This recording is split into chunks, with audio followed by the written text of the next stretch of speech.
Assalamualaikum warahmatullahi wabarakatuh. Hai anak-anak, bagaimana kabarnya? Alhamdulillah sehat ya. Hari ini kita akan belajar tematik, tema 3, tugasku sehari-hari, pelajaran bahasa Indonesia. Nah, pada pelajaran kali ini, Bu Guru mengharapkan anak-anak dapat mengamati gambar denah sekolah serta menemukan kosakata dan maknanya yang berkaitan dengan lingkungan geografis sekolah. Nah, kali ini kita akan belajar tentang denah dan letak rumah. Apa sih Bu Guru denah itu? Denah adalah petunjuk berupa gambar yang menunjukkan letak kota, letak jalan atau letak rumah, serta letak mata angin. Nah, bagaimana cara membaca denah? Untuk membaca denah, kamu harus memposisikan sesuai dengan arah dari objek utama. Misalnya, ini objek utamanya adalah rumah Siti. Rumah Siti menghadap jalan ya.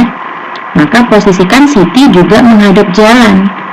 Nah, tangan kanan dan tangan kiri Siti digunakan untuk menentukan samping kanan dan kirinya. Tangan kanan Siti sebelah sini ya, maka di sini juga samping kanan. Tangan kiri Siti sebelah sini, berarti di sini juga samping kiri. Jangan bingung ya anak-anak. Nah, agar lebih paham, buka kitabnya halaman 1 sampai 4. Di situ sudah ada denah, Jalan Ki Hajar Dewantara. Di situ ada rumah Adi, rumah Siti, rumah Ayu, dan musola.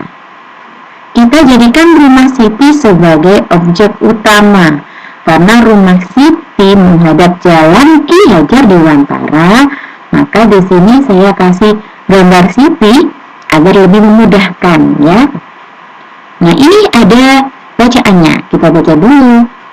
Siti tinggal di Jalan Ki Hajar Dewantara nomor 25. Di sebelah kanan rumah Siti ada rumah Adi.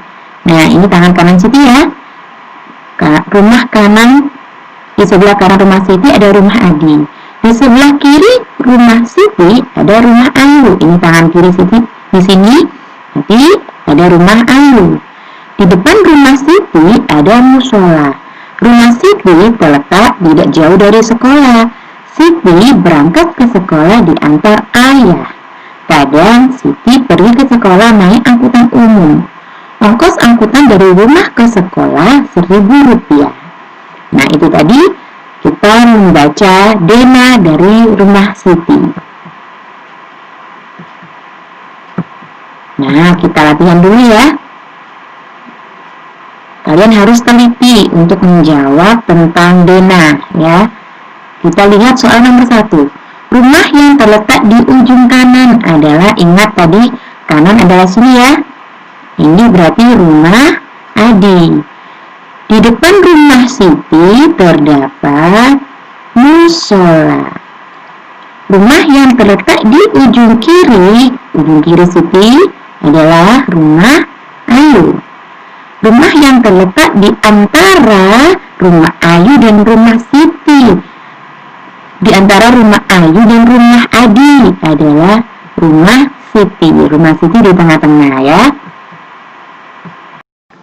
Nah, sekarang buka kitabnya halaman 14. Tadi kalian sudah membaca denah yang sederhana.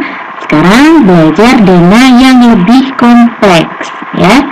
Di situ ada Jalan Ki Hajar Dewantara, ada rumah Budi, rumah Adi, rumah Siti, rumah Ayu, rumah Rama, posyandu, rumah Bayu, musola, toko, dan pos kamling. Agar lebih mudahnya, jadikan semua rumah yang ada di denah menghadap ke jalan. Jadi gambar yang bawah ini akan Bu Guru ganti seperti ini. Bu Guru juga akan beri bantuan. Nah, karena rumah Siti menghadap jalan, maka Bu Guru akan kasih Siti juga menghadap jalan. Ingat, tadi kita melihat tangannya ya. Tangan kanan di sini berarti arah kanan di sini. arah kiri di sini. Yang bawah juga Bu Guru kasih bantuan. Karena menghadap jalan Ki Hajar Dewantara, berarti bantuannya juga Bu Guru hadapkan ke jalan Ki Hajar Dewantara. Dilihat dari tangannya, berarti tangan kirinya sebelah sini, tangan kanannya sebelah sini. Harus teliti ya. Nah, kita coba jawab pertanyaan berikut ini. Nomor 1. Di samping kanan rumah Ayu ada rumah Ayu di sini ya. Samping kanan berarti rumah Siti. Di samping kiri musola ada rumah. Samping kiri ini musola ya. Samping kiri berarti ini rumah Bayu dan Posyandu. Di samping kiri rumah Siti ada rumah. Samping kiri rumah Siti ini ya, berarti ada rumahnya Ayu. Di samping kanan rumah Adi adalah rumahnya, ini Adi, samping kanannya berarti rumahnya Budi. Di depan rumah Bayu adalah rumah Bayu di sini, di depannya ada rumahnya Adi. Di depan Posyandu di sini, depannya ada rumah Budi. Di samping kanan toko di sini ya, kanan berarti ini ada pos kamling. Di depan rumah Rama di sini, depannya ada pos kamling juga. Di depan toko ada rumah Ayu. Di samping kiri rumah Adi, ini rumah Adi, samping kiri sini ya, berarti rumahnya Siti dan rumah Ayu. Nah, itu contoh dena yang lebih kompleks. Nah, buka kitabnya lagi halaman 73 dan 74. Ini ada pasar kelas. Anak-anak mengadakan pasar kelas. Ada yang berjualan es lilin, ada yang berjualan mie goreng, pisang goreng, ada yang menjual alat tulis, dan beberapa anak juga menampilkan tarian untuk menghibur teman-temannya. Nah, apakah kalian juga pernah melakukan jual beli anak-anak? Nah, apa sih itu jual beli?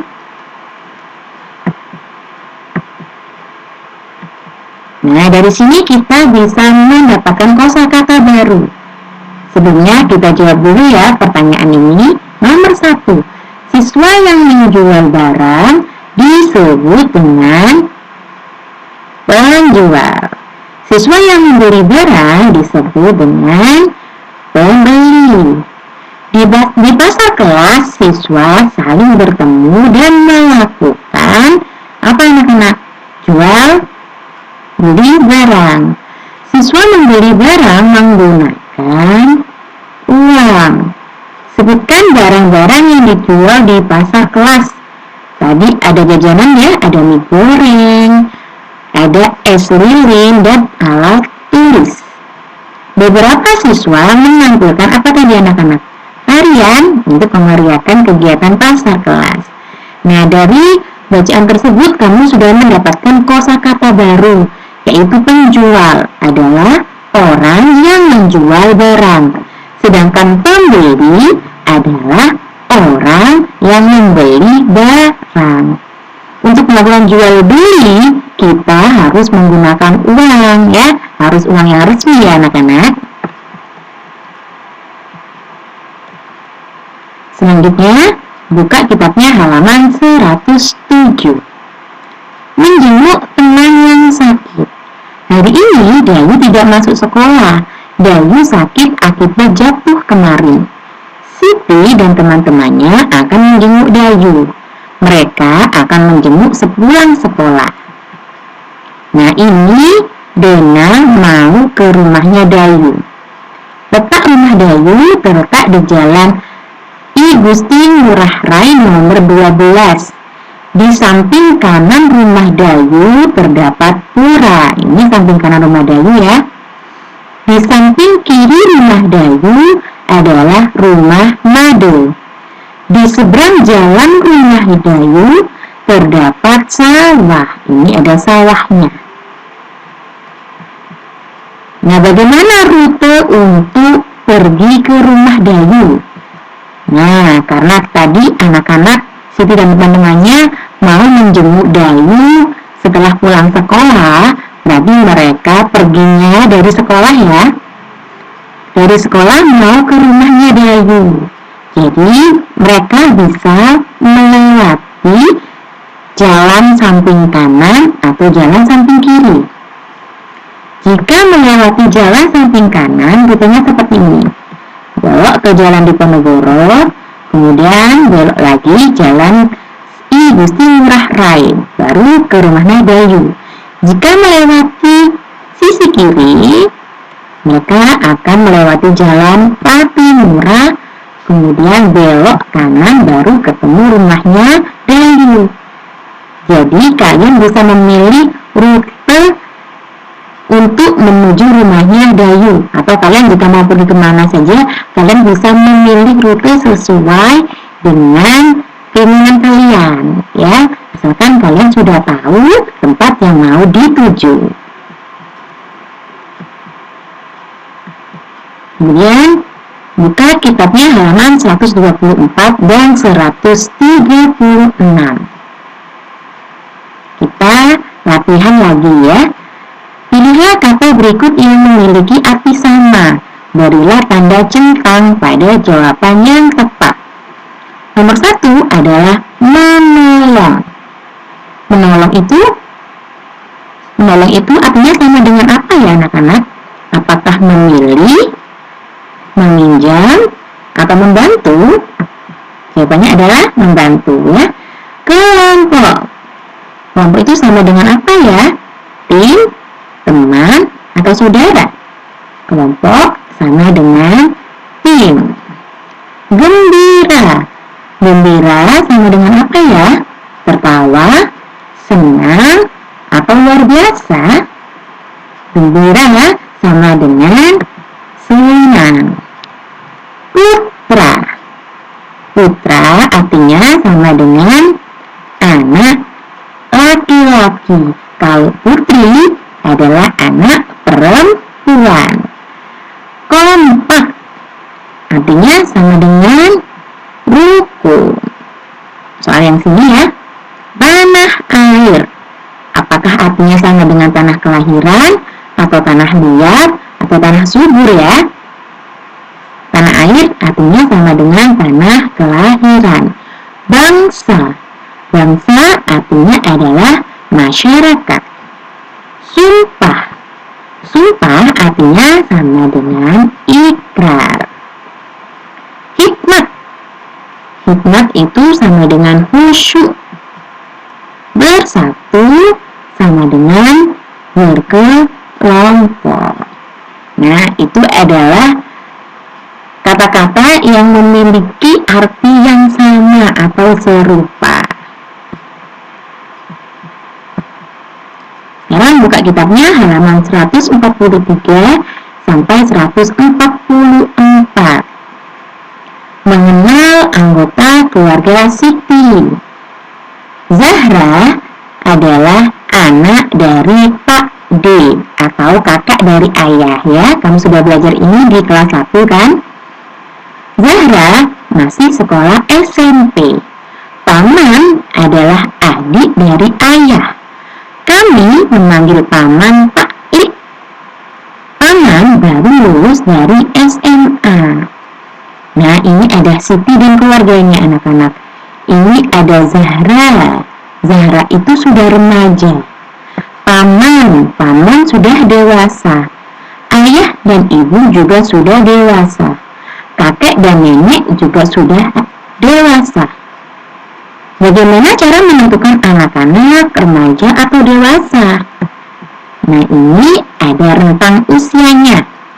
Untuk usia tahun 0 sampai 12 tahun masuk dalam kategori anak-anak. Untuk umur 13 sampai 17 tahun masuk dalam kategori remaja.